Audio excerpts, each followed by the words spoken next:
இந்த நிலச்சரிவுகள் ஏன் திடீர்னு ஏற்படுது? ஒரு நேச்சுரல் கெலாமிட்டியா பார்க்கப்படுறாங்க. இதற்கான ரீசன் என்னன்னு நீங்க நினைக்கிறீங்க? இந்தியாவை பொறுத்தவரை நிலச்சரிவு அப்படிங்கிறது most vulnerable or most prone area எது அப்படின்னு பார்த்தோம்னா, அதில் இங்கேருந்து ஒரு 350 கோடி வருஷத்துக்கு பின்னாடி போய் பார்த்தோம் அப்படின்னா, பூமியில் ஒரே ஒரு கண்டம் தான் இருந்தது, ஒரே ஒரு ஓஷன் தான் இருந்தது. வெஸ்டர்ன் காட்ஸோடைய இந்த லேண்ட்ஸ்கேப்பு, அந்த லேண்ட் யூஸே அப்படிங்கிறது முழுமையாக மாறிடுச்சு. ஸோ இதுதான் வந்து நமக்கு வயநாட்டில் ஏற்பட்ட ஒரு பெரிய பிரச்சனை.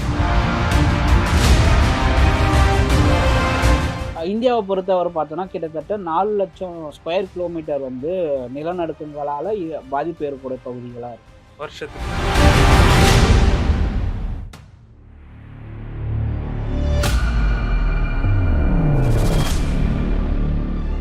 வணக்கம் லோகேஷ். வணக்கம். எப்படி இருக்கீங்க? நல்லா இருக்கு. ரீசென்ட் டைம்ஸ்ல வந்து பார்த்தீங்க அப்புட்ன்னா, இந்தியால இந்த நிலச்சரிவுகள் அப்படின்ற ஒரு விஷயம் வந்து நடந்துகிட்டே இருக்கு. இப்ப இந்தியாவே ரொம்ப ஸ்தம்பிச்சு பார்த்த விஷயம் அப்புட்ன்னா, நம்ம பக்கத்து கேரளால இருக்கிற வயநாடு. வயநாடு நிலச்சரிவுன்றது மிகப்பெரிய நேஷனல் டிசாஸ்டரா கூட அறிவிச்சாங்க. அடுத்து இப்போ ரீசென்ட்டா வந்து நம்ம திருவண்ணாமலையில அந்த கார்த்திகை தீபம் நடந்துச்சு இல்லையா? அப்போ வந்து நிலச்சரிவுகள் ஏற்பட்டு ஒரு 7 உயிர்கள் வந்து பலியானுச்சு. அதுக்கப்புறம் அந்த ஏற்காடு, கொடைக்கானல் இந்த மாரி ஏரியாவுக்கு கொஞ்சம் கொஞ்சம் நிலச்சரிவுகள் ஏற்படுகிறதாக சொல்கிறாரு. இந்த நிலச்சரிவுகள் ஏன் திடீர்னு ஏற்படுது? ஒரு நேச்சுரல் கெலாமிட்டியா பார்க்கப்படுறாங்க. இதற்கான ரீசன் என்னன்னு நீங்க நினைக்கிறீங்க? இந்தியாவை பொறுத்தவரை நிலச்சரிவு அப்படிங்கிறது most vulnerable or most prone area எது அப்படின்னு பார்த்தோம்னா, ஹிமாலயன் ரேஞ்சஸ் தான். ஹிமாலயன் ரேஞ்சஸ் முழுக்கவே அதிகப்படியான நிலச்சரிவுகள் ஏற்படுறதுக்குண்டான வாய்ப்புகள் ரொம்ப அதிகமாக இருக்கு. ம். காரணம், இயற்கையான காரணம் என்ன அப்படின்னு பார்த்தோம்னா, 2 சொல்லலாம். ஒண்ணு வந்து டெக்டோனிக் பிளேட்ஸ் அப்படின்னு சொல்லுவாங்க. டெக்டோனிக் பிளேட்ஸ் அப்படிங்கிறது வந்து பூமிக்கு அடியில இருக்கக்கூடிய நம்ம கண்டத்துடைய தட்டுகள் அப்படின்னு சொல்லலாம். ஸோ ம். நம்ம வந்து இங்க நாடுகள பிரிச்சு வச்சிருக்கோம் இல்லையா? இந்தியா, பாகிஸ்தான், ம். ஆப்கானிஸ்தான், யூரோப் அப்படின்னு நாடுகள், கண்டங்களா பிரிச்சு வச்சிருக்கோம் இல்லையா? ம். இது பூமியோட மேற்பரப்புல. பூமிக்கு அடியில பார்த்தீங்கன்னா, அ க டெக்டோனிக் பிளேட்ஸ் அப்படின்னு சொல்லுவாங்க. ம். ஃபார் எக்ஸாம்பிள் இந்தியாவுக்குன்னு தனியா ஒரு பிளேட் இருக்கு. ம். ஏசியாவுக்கு முழுக்க ஒரு பிளேட் இருக்கு. ம். அ அஃப் அப்புறம் வந்து சவுதி அரேபியாவுக்கு ஒரு பிளேட் இருக்கு. ஆஃப்ரிக்காவுக்கு ஒரு பிளேட் இருக்கு. ஆஸ்திரேலியாவுக்கு ஒரு பிளேட் இருக்கு. ஸோ இந்த மாரி மேஜர் அண்ட் மைனர் பிளேட்ஸா நெறைய டெக்டானிக் பிளேட்ஸ் இருக்கு. இந்த பிளேட்ஸ் எல்லாமே வந்து பார்த்தோம்னா, நகர்ந்துகிட்டே இருக்கும். ஒரு மூவ்மெண்ட்லயே இருக்கும். நகர்வுனா நீங்க எப்படி சொல்றீங்க? இப்ப வந்து இமயமலையே பேசுவோம். இமயமலை அப்படிங்கிறது வந்து ரீசென்ட்டா உருவான ஒரு இளம் மடிப்பு மலைத்தொடர் தான் வந்து இமயமலை. ம். ஸோ ஃபோ அ எப்படி மூவ் ஆகுதுன்னு கேட்குறீங்கள்ல. ஸோ இப்ப நம்ம சொல்றோம் 7 நமக்கு வந்து 7 கண்டங்கள் இருக்கு. 5 பெருங்கடல்கள் இருக்கு. ம். நம்ம சின்ன வயசுலேருந்து ஸ்கூல்ல படிச்சது இது. ம். பூமியோட ஒரு காலகட்டத்தில கிட்டத்தட்ட வந்து பூமி உருவாகி 27 கோடி வருஷத்துக்கு அப்புறம் ம். பார்த்தோம் அப்படின்னா, இல்ல இங்கேருந்து ஒரு 350 கோடி வருஷத்துக்கு பின்னாடி போய் பார்த்தோம் அப்படின்னா, பூமியில ஒரே ஒரு கண்டம் தான் இருந்தது. ஒரே ஒரு ஓஷன் தான் இருந்தது. ம். அதாவது பேன்ஜியா, பேந்தலஸா அப்படிம்பாங்க. ஸோ இந்த ஒரு கண்டம் வந்து 2ஆ ஸ்ப்ளிட் ஆகுது. வடக்குல இருக்கிறது வந்து லவ்ரேஷியானும், சவுத்ல இருக்கிறது யூரேஷியா. கோண்ட்வானா அப்படின்னு கோல்டு. சொல்லுவாங்க. Okay, okay, okay. ஸோ இந்த கோண்ட்வானால வந்து என்னென்ன இப்ப இருக்கக்கூடிய என்னென்ன கண்டங்கள் இருந்தது அப்படின்னு பார்த்தோம்னா, இப்ப வந்து இந்தியா இருந்தது, யூரோப் இருந்தது, சாரி இந்தியா இருந்தது, ஆஃப்ரிக்கா இருந்தது, சவுத் அமெரிக்கா இருந்தது, ஆஸ்திரேலியா இருந்தது. ஸோ இந்த கண்டங்கள்லாம் சேர்ந்து கோண்ட்வானா நிலப்பரப்பா இருந்தது. ஸோ இந்த கண்டத்தட்டுகளுடைய நகர்வின் விளைவா ஒவ்வொரு கண்ட்ரீஸும் ஒவ்வொரு கண்டங்களும் அப்படியே பிரிஞ்சு போச்சு. இதுல கடைசியா இந்த கோண்ட்வானா வந்து கடைசியா பிரிஞ்சது வந்து இந்தியாவும், ஆஃப்ரிக்காவும். ஸோ ஆஃப்ரிக்கா ஸ்ப்ளிட் ஆகி ஃபர்தரா வெஸ்ட் பக்கம் போச்சு. இந்தியா ஸ்ப்ளிட் ஆகி நார்த் ஈஸ்ட் டைரக்ஷன நோக்கி நகர்ந்தது. ஸோ அப்படி நார்த் ஈஸ்ட் டைரக்ஷன நோக்கி நகரும்போது, அ ஒரு 8லருந்து 10 லட்சம் வருஷத்துக்கு முன்னாடி இல்ல யுரேஷியா டெக்டானிக் பிளேட்டோட போய் மோதுச்சு. ஸோ அதோடைய விளைவா தான் நமக்கு இப்ப இமயமலை அப்படிங்கிறது உருவாக ஆரம்பிச்சது. இடையில வந்து ஒரு கடல் இருந்தது. தெத்தியன் கடல் அப்படின்ட்டு. கொஞ்சம் கொஞ்சமா இந்தியன் பிளேட் போயிட்டு யுரேஷியன் பிளேட்ல மோதும்போது, அது கொஞ்சம் கொஞ்சமா லேண்ட் அப்படியே எமர்ஜ் ஆகி, இப்ப நம்ம பார்க்கக்கூடிய இமய மலையா வந்து உருவாச்சு. ஸோ இதுதான். அ கண்டங்கள் வந்து 2 கண்டத்தட்டுகள் மோதும், பிரியும். இதோடைய விளைவா தான் நமக்கு ஆ சுனாமிஸ் ஏற்படும். ஆ நிலநடுக்கங்கள் ஏற்படும். எரிமலை வெடிப்புகள் ஏற்படும். ஸோ இதோடைய இது ஒரே ஒரு டவுட்டு. இப்ப இந்த வந்து பிரிஞ்சு போனதுன்னு சொன்னீங்களா?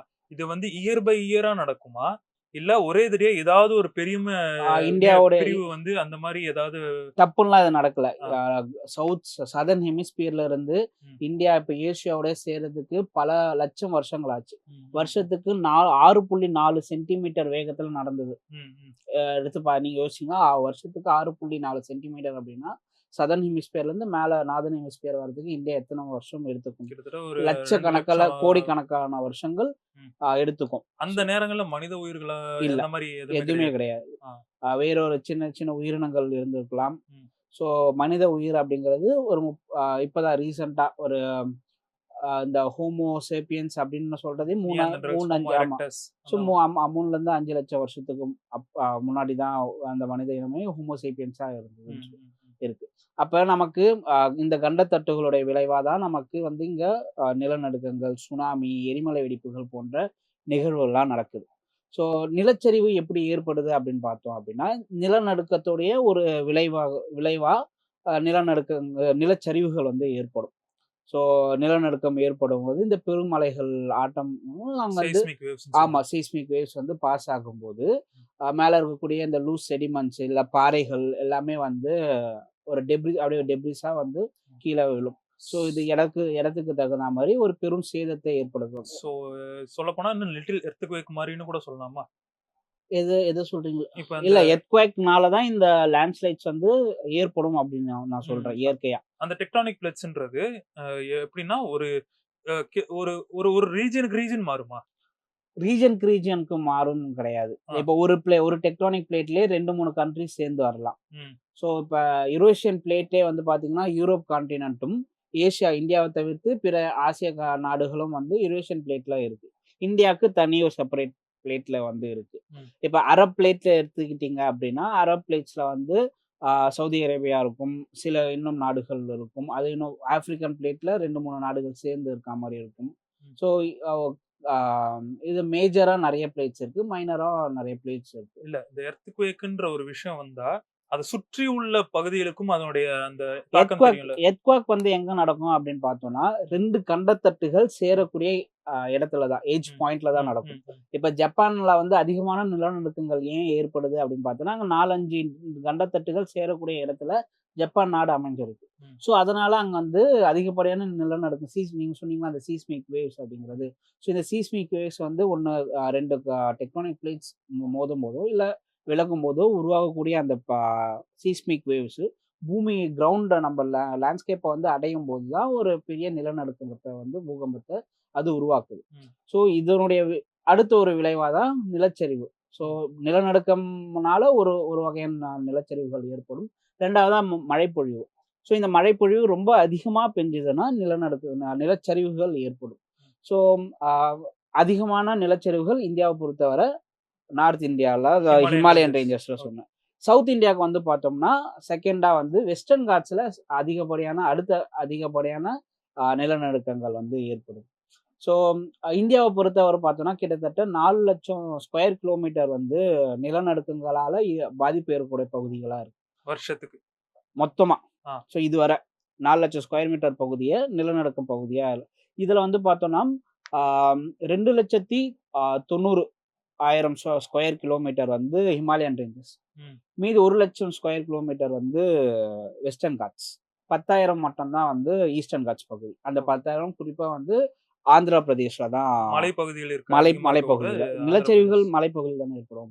ஸோ வெஸ்டர்ன் காட்ஸ்ல வந்து தான் அதுக்கு அடுத்தபடியான நிலச்சரிவுகள் ஏற்படக்கூடிய பகுதியா இருக்கு. ம். ஸோ ஒண்ணு அதிகப்படியான மழைப்பொழிவு, வெஸ்டர்ன் காட்ஸ்ன்றது மேற்கு தொடர்ச்சி மேற்கு மலை. தொடர்ச்சி மலை. இது இ கிழக்கு தொடர்ச்சி கிழக்கு மலை. தொடர்ச்சி மலை. வயநாடு அப்படிங்கிறது வந்து மேற்கு தொடர்ச்சி மலையில இருக்கு. ஆ. அதாவது கேரளா, தமிழ்நாடு, கேரளா, கர்நாடகா, கோவா வர இருக்கிறது வந்து மேற்கு லாங்கஸ்ட் தொடர்ச்சி இது மலை. ஆமா. கட்ஸும் வந்து கன்டினியூயஸ் மவுண்ட் மேற்கு அப்படிம்பாங்க. தொடர்ச்சி மலை தான். கன்டினியூயஸ் ஆமா. மவுண்டைன் ரேஞ்சஸ் அப்படிம்பாங்க. அதுக்கப்புறம் கிழக்கு மலைத்தொடர் வந்து தமிழ்நாடுல இருந்து ஆந்திரா இருக்கு, ஒடிசா ஒடிஷா இருக்கு. இருக்கு. ஸோ இதெல்லாம் வந்து கிழக்கு மலைத்தொடர் டிஸ்கன்டினியூயஸ் மவுண்டைன் தொடர்ச்சி ரேஞ்சஸ். இல்லாம அங்கங்க ஆமாமா. வெட்டி வெட்டி அங்கங்க வெட்டி இருக்கு. ஆமாமா. ஸோ ம். இது வந்து ஈஸ்டர்ன் காட்ஸ் அப்படிம்பாங்க. ஸோ ஏஜ் வைஸ் பார்த்தோம் அப்படின்னா, ஈஸ்டர்ன் காட்ஸ் வந்து ரொம்ப பழமையானது. வெஸ்டர்ன் காட்ஸ் கம்பேர் பண்ணும்போது ஈஸ்டர்ன் காட்ஸ் வந்து பிரிகாம்பிரியன் ஏரா அப்படிம்பாங்க. ஸோ அந்த பீரியட்ல உருவானது தான் வந்து ஈஸ்டர்ன் காட்ஸ். ஸோ இந்த 2 ஒண்ணு அதிகப்படியான மழை பொழிவுன்னு சொன்னேன். இன்னொன்னு வந்து இந்த செய்ஸ்மிக் ஆக்டிவிட்டீஸ் நிலநடுக்கங்களால ஏற்படுறது. அதோடைய விளைவா நிலச்சரிவுகள் வந்து ஏற்படுது. ஸோ இங்க நமக்கு ஒரு கேள்வி எழலாம். வெஸ்டர்ன் காட்ஸ்ல ஏற்படக்கூடிய நிலச்சரிவு ஏன் ஈஸ்டர்ன் காட்ஸ்ல ஏற்படல அப்படின்றது. ஸோ இங்க ஃபர்தரா வந்து ஒரு மலையுடைய டொப்போகிராஃபி வந்து ஆ ஒரு மார்ஃபாலஜி வந்து ஒரு ப்ளே டொப்போகிராஃபின்னா பண்ணுது. என்னன்னு கொஞ்சம் மார்ஃபாலஜி விரிவா வந்து ஒரு புரியுதுங்களா? மலைகளுடைய அமைப்பு. ஸோ ம். அது எவ்வளவு சாய்வுத்தன்மை இருக்கு, சாய்வுத்தன்மை அதிகமா இருக்கா, கம்மியா இருக்கா ம். அப்படிங்கிறத அது ஒண்ணு சொல்லலாம். ஸோ மலை நிலச்சரிவுகள் வந்து எந்தெந்த மலைகள் அதிகமா நிலச்சரிவுகள் ஏற்படும் அப்படின்னு சொல்றாங்கன்னா, ஒரு மலையுடைய சாய்வுத்தன்மை 30 டிகிரிக்கும் அதிகமா இருந்தது அப்படின்னா, அங்க வந்து நிலச்சரிவுகள் ஏற்படுறதுக்கு உண்டான வாய்ப்புகள் அதிகம். ஸ்டீப் ஸ்லோப்பா இருந்ததுன்னா அதிகம். ஆ ஸோ நமக்கு ஹிமாலயன் ரேஞ்சஸ்லயும், மேற்கு தொடர்ச்சி மலையிலும் வந்து பார்த்தோம்னா, ஸ்லோப் வந்து அதாவது சாய்வுத்தன்மை வந்து ரொம்ப நேரா இருக்கு. ம். ஸ்டீப் ஸ்லோப்பா இருக்கு. ம். ஆனா ஈஸ்டர்ன் காட்ஸ்ல கிழக்கு மலை தொடர்ச்சியில ஸ்லோப் வந்து ரொம்ப ஸ்டீப்பா இல்ல. அந்த சாய்வுத்தன்மை வந்து ரொம்ப நேரா இல்ல. கொஞ்சம் சாய்வுத்தன்மை கொண்டதா தான் இந்த சாய்வுத்தன்மை வந்து இருக்கு. அப்ப ஸோ நமக்கு அங்க இயற்கையாவே நிலநடுக்கங்கள் ஏற்படுறதுக்கு உண்டான வாய்ப்புகள் அ வெஸ்டர்ன் காட்ஸ்லயும், ஹிமாலயன் ரேஞ்சஸ்லயும் இருக்கு. ஸோ என்ன அங்க ட்ரிகரிங் ஃபேக்டர் அப்படின்னா, உங்க நார்த்ல வந்து அதிகப்படியான நிலநடுக்கங்கள் ஏற்படுது. மழைப்பொழிவு அங்க அதிகமா இருக்கு. அதே மாரி வெஸ்டர்ன் காட்ஸ்லயும் மழைப்பொழிவு ரொம்ப அதிகமா இருக்கு. ஸோ இப்போ வயநாட்ல அ டிச ஜூன் மாசம் ஏற்பட்ட அந்த நிலச்சரிவுக்கும் வந்து பார்த்தோம்னா, 24 மணி நேரம் ஒரு நேரத்துல கிட்டத்தட்ட 28லிருந்து 30 சென்டிமீட்டர் அளவுக்கான மழை பெஞ்சது. ஸோ இவ்வளவு பெரிய மழைப்பொழிவு அந்த மண்ண ரொம்ப சேச்சுரேட் பண்ணிடும். ஸோ சேச்சுரேட் பண்ணும்போது அங்க வந்து அந்த மண்ணுடைய பிடிப்புத்தன்மை இல்லாததுனால அடிச்சுட்டு போயிடும். ஸோ இங்க செகண்டரி ஃபேக்டரா என்ன இருக்குன்னா, மனித நடவடிக்கைகள். அங்க வந்து ஆ அதிகப்படியான பெரும் பெரும் கட்டிடங்கள். ஸோ ரெசார்ட்ஸா இருக்கட்டும், பெரிய பெரிய கட்டிடங்கள் மற்றும் பைப்லைன்ஸ், ட்ரைனேஜ் சிஸ்டம் எல்லாமே அங்க மாறுனோட விளைவா, அது வந்து ஒரு டிப்பிங் பாயிண்ட் மாரி இருக்கு. ஸோ இந்த மாரி அதிகமான மழைப்பொழிவு ஏற்படும்போது, ஆ நிலச்சரிவுகள் மாரியான ஒரு பெரும் பேரிடர் வந்து ஏற்படுது. ஸோ ஆ வய வெஸ்டர்ன் காட்ஸோடைய இந்த லேண்ட்ஸ்கேப்பு அந்த லேண்ட் யூஸே அப்படிங்கிறது முழுமையா மாறிடுச்சு. ஸோ இதுதான் வந்து நமக்கு வயநாட்டுல ஏற்பட்ட ஒரு பெரிய பிரச்சனை. சரி, இப்ப திருவண்ணாமலைக்கு வருவோம். திருவண்ணாமலை ஏன் இவ்வளவு பெரிய பிரச்சனை? திருவண்ணாமலையில வந்து இங்க நம்ம முன்னாடி சொன்ன சாய்வுத்தன்மை அதிகமா இல்ல. ஸோ அப்படி இருந்தும் ஏன் இங்க வந்து ஏன் இவ்வளவு பெரிய நிலச்சரிவு ஏற்பட்டது அப்படின்னு பார்த்தோம்னா, மழை பொழிவு. ஸோ அங்க வந்து அ அந்த 2 நாள் வந்து கிட்டத்தட்ட 55 சென்டிமீட்டர் அளவுக்கான மழை வந்து பெஞ்சது. ஸோ இவ்வளோ பெரிய மழை பெய்யும்போது, வயநாட்ல என்ன பிரச்சனை ஏற்பட்டதோ, அதே பிரச்சனை தான். மண்ணுடைய சாய்வு அந்த ச பிடிப்புத்தன்மை வந்து ரொம்ப கம்மியாகி, சேச்சுரேட் ஆகி, நமக்கு அங்க ஒரு பெரிய பாறை வந்து ரோல் ஆகி, மத்த மண்ணும் வந்து சேர்ந்து நிலச்சரிவு வந்து ஏற்பட்டது. ஸோ எதிர்பாராதத எதிர்பார்க்கக்கூடிய சூழல்ல வந்து நம்ம இருக்கோம். எக்ஸ்பெக்டட் தி அன்எக்ஸ்பெக்டட் அப்படிங்கிற ஒரு பெரிய பிரச்சனைல இருக்கும். ஸோ நமக்கு இவ்வளோ பெரிய மழை அப்படிங்கிறது தான். ஸோ லேண்ட்ஸ்லைடு ஏன் ஏற்பட்டது அப்படின்னு நம்ம ஸ்டடி பண்ண போனோம்னா, அங்க அதிகப்படியான மழை. ஸோ அதிகப்படியான மழைப்பொழிவு ஏன் ஏற்பட்டது அப்படிங்கிறத நம்ம பார்க்கணும். ஸோ இங்க தான் வந்து நமக்கு கிளைமேட் சேஞ்ச் ஒரு பெரிய இன்னொரு பிரச்சனையா மாறிக்கிட்டு இருக்கு. ஸோ நமக்கு ஆ தமிழ்நாட்ட பொறுத்தவரை அதிகப்படியான மழைப்பொழிவு வந்து நார்த் ஈஸ்ட் மான்சூன்ல தான் கிடைக்கும். வடகிழக்கு பருவமழை. வடகிழக்கு பருவமழை. ம். வடகிழக்கு பருவமழையில தான். ஸோ இப்ப நமக்கு இன்னைய தேதி வர பார்த்தோம்னா, எக்ஸஸான மழைப்பொழிவு தான் பெஞ்சிருக்கு. இந்த எஃபெக்ட் எதனால வருது? ஸோ கிளைமேட் சேஞ்ச் அப்படிங்கிறது வந்து நமக்கு கடந்த இண்டஸ்ட்ரியல் ரெவல்யூஷன் கடந்த 150, 200 ஆண்டு 1800க்கு அப்புறம். ஆமா. பார்த்தோம்னா, அதிகப்படியான ஃபாசில் ஃபியூல்ஸ எரிச்சதோட விளைவா அட்மாஸ்பியர்ல போயிட்டு கார்பன் எல்லாமே செக்ரிகேட் ஆகி, ம். இப்ப வந்து நமக்கு குளோபல் வார்மிங் அதிகமாயிடுச்சு. ஸோ குளோபல் வார்மிங் அதிகமானதோட விளைவா ஒவ்வொரு ப்ராப்ளமா நம்ம ஃபேஸ் பண்ணிக்கிட்டு இருக்கோம். ஸோ இதுதான் வந்து global warming induced climate change அப்படின்னு நம்ம பேசிட்டு இருக்கோம். ஸோ ஆ பேசிக் பிரச்சனை புவி வெப்பமயமாதல் ரொம்ப அதிகமா இருக்கு. ம். ஸோ அதனால வந்து நமக்கு எல்லாமே எக்ஸ்ட்ரீம் ஈவென்ட்ஸா நடக்குது. இல்ல என்னோட டவுட் என்னன்னா, புவி வெப்பமயமாதல்ன்ற போது கிட்டத்தட்ட 1லேருந்து 1 1/2 டிகிரி அதிகமாயிருக்குன்னு சொல்றாங்க இல்லைங்களா? ம். வெப்பமானுச்சுன்னா, அப்போ வந்து மழையா இருக்கட்டும், இல்ல வெயிலா மழை வந்து குறைச்சலாகவும், வெயில் வந்து அதிகமாகும்ன்ற மாரி தானே நம்ம வந்து படிச்சிருக்கோம். இந்த கான்செப்ட்ட நம்ம அப்படியே எடுத்துக்க கூடாது. ஆ. அதிகமா மழை பெஞ்சா வெயில் ஐ மீன் ரொம்ப அதிகமாச்சுன்னா மழை பெய்யாது அப்படின்னு நம்ம எடுத்துக்க ம். முடியாது.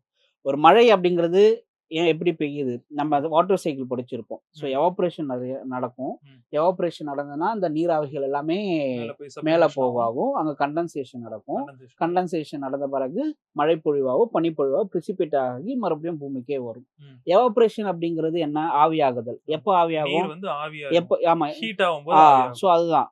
நமக்கு பூமி நமக்கு ஹீட் ஆயிடுச்சு. நீங்க சொன்ன மாரி ம். 1.2, 1.5 டிகிரி செல்சியஸ் அதிகமா ஆவரேஜா ம். பூமியோட ஆவரேஜா வந்து பார்த்தோம்னா 1.5 டிகிரி செல்சியஸ் அதிகமாயிடுச்சு. ஒவ்வொரு குறிப்பிட்ட ஒரு ரீஜன் எடுத்து பார்த்தோம்னா, அது இன்னும் அது அதிகமா இருக்கும். ம். ஸோ ஒவ்வொரு ரீஜன் ஆவரேஜா தான் 1.5 வந்திருக்கு.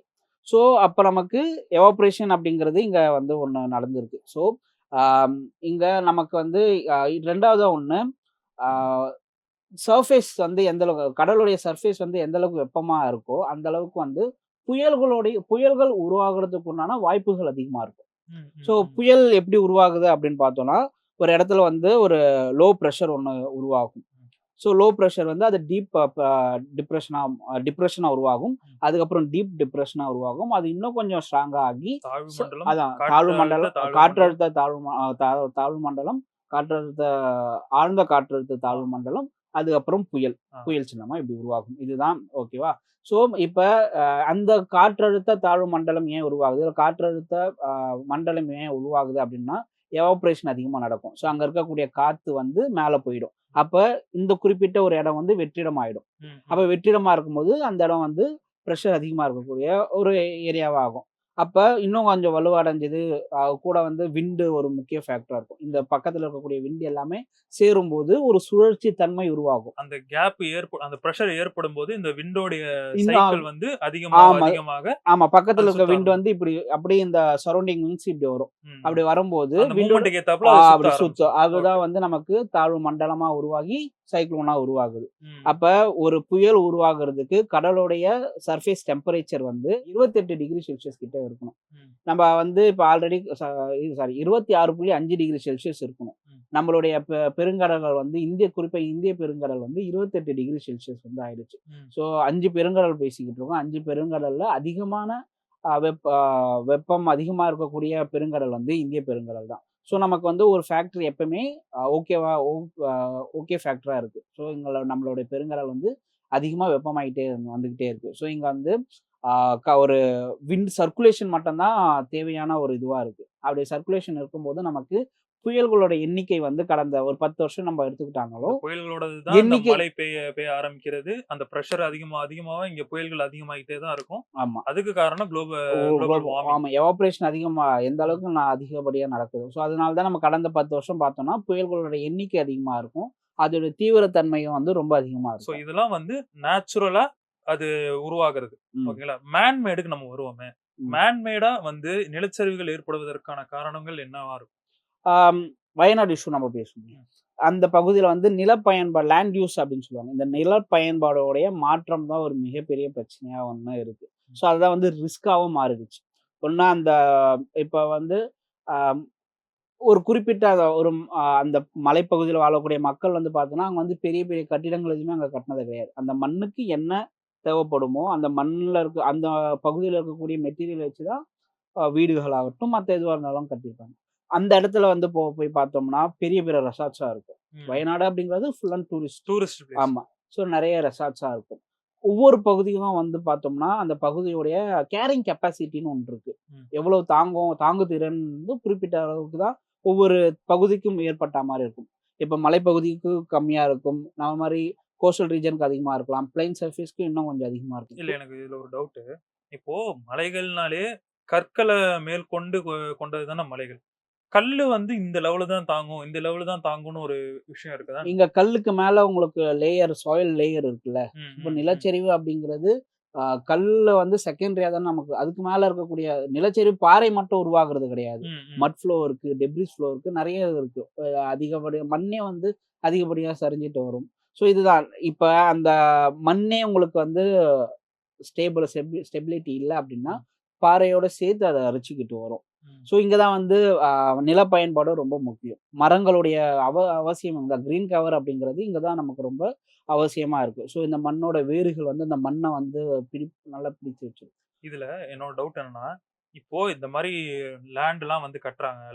அந்த லேண்டுக்கு மேல ஒரு 70 அடி கிட்ட, சாரி 70 அடி இல்ல. ஒரு ஒரு ஒரு குறிப்பிட்ட அளவு தான் கட்டணும். இந்த அளவு தான் இந்த இது இருக்கணும். எஃப்எஸ்ஐ போடுவாங்க இல்லையா? ஃப்ளோ ஸ்பேஸ் இண்டெக்ஸ் போடுவாங்க. அத மீறி கட்டுறாங்களா? இல்ல அதுக்கு உட்பட்டு தான் கட்டுறாங்களா?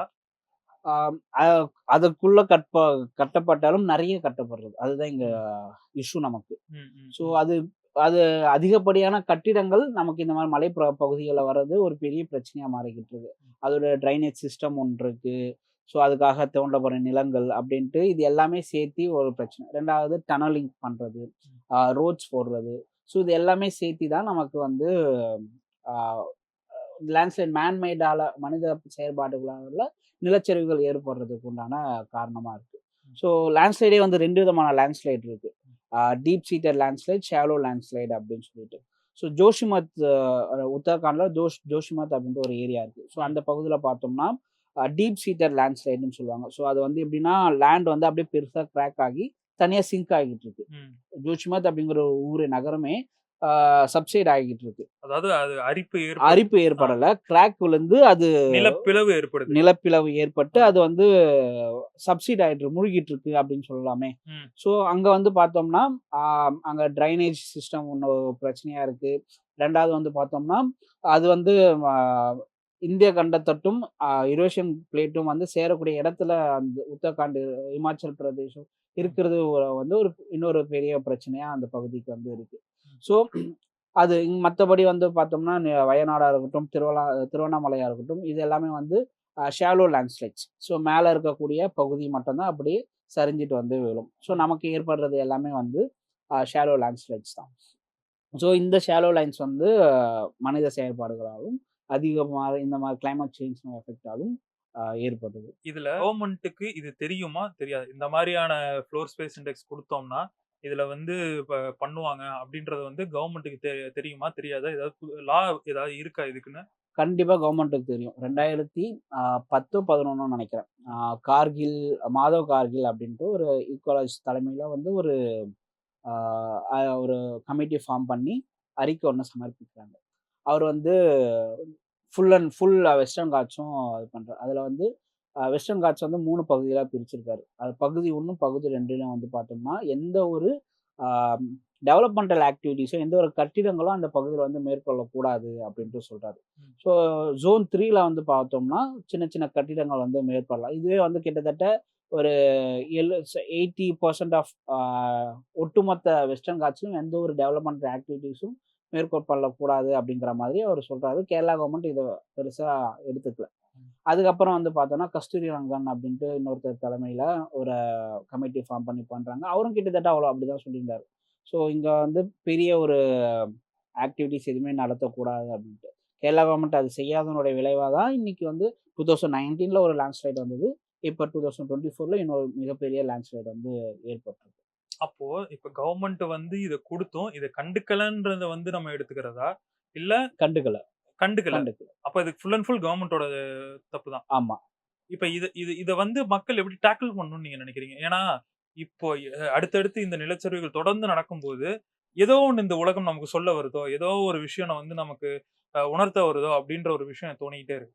அப்ப இத வந்து மக்கள் எப்படி டேக்கிள் பண்ணணும்? அங்க இருக்கிற மக்கள் அதுக்கு என்ன செய்யணும்? அப்படின்றது வந்து ஸோ இத வந்து வெறும் நிலச்சரிவா மட்டும் நம்ம பார்க்கக்கூடாது. ம். நிலச்சரிவு ஏன் ஏற்பட்டது அப்படின்னு பார்த்தோம்னா, அதிகப்படியான மழைப்பொழிவு. நீங்க வயநாடுலும் பேசினாலும் சரி, திருவண்ணாமலையில பேசினாலும் சரி. ஸோ ஏன் அதிதீவிர மழைப்பொழிவு ஏற்படுது ம். அப்படின்னு பார்த்தோம்னா, புயல நம்ம சரியா கணிக்க தவறுனது ஒண்ணு. ம். ஸோ புயல் ஏன் சரியா கணிக்க தவறல அப்படின்னு பார்த்தோம்னா, நமக்கு சரியான ஃபோர்காஸ்டிங் டெக்னாலஜி இன்னும் அந்த அளவுக்கு இல்ல அப்படின்னு சொல்லிட்டு. ஸோ அ எதன ஏன் நம்ம புயல இன்னும் சரியா கவனிக்க முடியல அப்படின்னா, கிளைமேட் சேஞ்ச் வந்து நமக்கு அந்த மாரியான ஒரு அ ஒரு ஒரு உலகத்துல நம்ம தள்ளி விட்டுடுச்சு. ஸோ இது வெறும் அ வயநாடு நிலச்சரிவாவும், இல்ல வெறும் திருவண்ணாமலை நிலச்சரிவாவும், இல்ல வெறும் புயலாவும் மட்டும் நம்ம இத பார்க்கக்கூடாது. இது எல்லாமே வந்து ஒரு கனெக்டிங் டாட்ஸ் மாரி தான். ம். ஸோ எல்லாமே டாட் நீங்க கனெக்ட் பண்ணிட்டு வந்தீங்கன்னா, எங்க வந்து முடியும் அப்படின்னா, குளோபல் வார்மிங்னால, அதாவது கிளைமேட் சேஞ்ச்னால இந்த எல்லா பிரச்சனைகளுக்கும் அதுதான் காரணமா வந்து முடியும். இல்ல இதுல நான் என்ன கேட்கிறேன்னா, இதுல கவர்ன்மென்ட் என்ன செய்யணும்? சொல்றேன். அப்படின்றது ஒரு பார்ட். மக்களாகிய நம்ம என்ன செய்யணும்? அப்படிங்கிறது ஒரு பார்ட்டா இருக்கு. இ இ இது 2த்தையும் வந்து நீங்க சொல்றது தான் கரெக்ட்டா இருக்கும்னு நான் நினைக்கிறேன். ஸோ இது வந்து எப்படின்னா, கவர்மெண்ட் வந்து இப்ப கிளைமேட் சேஞ்ச் வந்து எல்லா உலகத்துல பெரும்பாலானோர் ஏற்றுக்கொள்ளப்பட்டாச்சு. ம். ஸோ இந்த கிளைமேட் சேஞ்ச்க்கு முக்கிய காரணம் என்ன அப்படின்னு பார்த்தோம்னா, நம்மளுடைய ஃபாசில் ஃபியூல் கன்சப்ஷன் ஒரு மிக முக்கிய காரணமா இருக்கு. ஸோ இதுக்கு மாற்றா என்ன இருக்கு அப்படின்னு பார்த்தோம்னா, ரினியூவபிள் எனர்ஜி நோக்கி நம்ம போவோம். அப்ப ரினியூவபிள் எனர்ஜி நோக்கி போகறதுக்கு உண்டான வழிமுறைகள் கவர்மெண்ட் என்னென்ன பாலிசி மேக் பண்ணியிருக்கு ம். அப்படின்ட்டு பார்க்கணும். ஸோ உலகம் இது வந்து வெறும் தமிழ்நாட்டுக்கு உண்டான பிரச்சனை கிடையாது. வெறும் கேரளாக்கு உண்டான பிரச்சனை கிடையாது. வெறும் இந்தியாவுக்கு உண்டான பிரச்சனை கிடையாது. உலக நாடுகள்ல இருக்கக்கூடிய அனைத்து மக்களுக்கும் ஏற்படக்கூடிய பிரச்சனை. நமக்கு கூட பிரச்சனை அது. எல்லாருக்கும் அதான் தமிழ்நாடுக்கும் சொல்லிட்டேன்ல. ஸோ இல்ல, இல்ல. எல்லாருக்கும் ஒரு மக்களுக்கும் அது தனித்தனி உலக மனிதனுக்கும் உண்டான பிரச்சனை எல்லாருக்கும் ஏற்படக்கூடிய பிரச்சனை இது. அப்ப உலக நாடுகள் வந்து இது என்ன பண்ணியிருக்கு அப்படின்னு ஒரு கேள்வி நமக்கு எழலாம். ஆ ஐபிசிசின்னு ஒரு அமைப்பு. யுஎன்னோட body intergovernmental panel on climate change. So இவங்க என்ன பண்ணுவாங்கன்னா, உலகத்துல இருக்கக்கூடிய கிளைமேட் சேஞ்ச் சார்ந்து வரக்கூடிய எல்லா ரிசர்ச் பேப்பரும் அனலைஸ் பண்ணி, ஒரு 5, 6 வருஷத்துக்கு ஒரு அசஸ்மென்ட் ரிப்போர்ட் ஒண்ணு குடுப்பாங்க. ஸோ கடந்த 2021, 22 கடைசியா வந்த ஒரு ரிப்போர்ட் வந்து சொல்லியிருக்கு. ஸோ இந்த ரிப்போர்ட்ல வந்து பார்த்தோம்னா, ஆம் நம்பர் கிளைமேட் சேஞ்ச் ஏற்படுறதுக்கு முழுக்க முழுக்க காரணம் மனித செயல்பாடுகள் தான் அப்படின்னு சொல்லியாச்சு. ஸோ இன்னும் லேண்ட்சாட் அப்படிங்கிற அறிக்கையில 2030க்குள்ள நாம 1.5 டிகிரி செல்சியஸை டச் பண்றதுக்கு உண்டான வாய்ப்புகள் கணிசமா ஆயிடுச்சு. 2030க்குள்ள ஏதாவது ஒரு வருஷம் இன்னும் 6 வருஷத்துக்குள்ள. அப்படின்னு சொல்லிட்டாங்க. ஆனா நம்ம அதுக்கு நோக்கி மேபி இன்னும் 2 வருஷத்துல கூட நம்ம அதை டச் பண்ணலாம். ம். ஸோ நமக்கு இருக்கக்கூடிய கா கால அவகாசம் அப்படிங்கிறது ரொம்ப கம்மி தான். இந்த 2030க்குள்ள நம்ம என்ன மாதிரியான செயல் திட்டங்கள இந்த கிளைமேட் சேஞ்ச டேக்கிள் பண்ண எடுக்கிறோமோ, அதுதான் நம்ம அடுத்த 50 ஆண்டுகளோ, 100 ஆண்டுகளுக்கோ வாழ்றதுக்கு உண்டான ஒரு நல்ல ஒரு உலகத்த நம்ம இது பண்ணணும். ஸோ இங்க ரினியூவபிள் எனர்ஜிய வந்து நம்ப அடாப்ட் பண்ணிக்கலாம். அடாப்ட் பண்ணிக்கிறதுக்கு ஒரு வழிய நம்ம பார்க்கணும். ஸோ இந்தியா வந்து 2070க்குள்ள ஆ ரினியூவபிள் எனர்ஜிக்கு ஃபுல்லா போயிடுவோம் அப்படிங்கிற மாரி சொல்லியிருக்காங்க. ஸோ 2030ல வந்து 20 மெகாவாட் சம்திங் வந்து ரினியூவபிள்ஸ்க்கு ஃபுல்லா போவோம் அப்படிங்கிற ம். மாதிரியான சில இனிஷியேட்டிவ்ஸ் வந்து அங்கங்க நடத்திக்கிட்டு இருக்காங்க. ஸோ இந்த கிளைமேட் சேஞ்ச எதிர்கொள்றதுக்கு உண்டான நடவடிக்கைகள், அடாப்ட் பண்றதுக்கு உண்டான நடவடிக்கைகள நம்ம எந்த அளவுக்கு ஆ சரியா செய்ய போறோம்? எந்த அளவுக்கு நம்ம கரெக்ட்டா இத வந்து நடைமுறைப்படுத்த போறோம் அப்படிங்கிறது தான், இத நம்ம சரியா எதிர்கொள்றோமா? இல்லையா? அப்படிங்கிறது நமக்கு இதுவரைக்கும் உங்களோட கருத்துக்கள பகிர்ந்தமைக்கு நன்றி. மீண்டும் பேசுவோம். நன்றி, வணக்கம். நன்றி.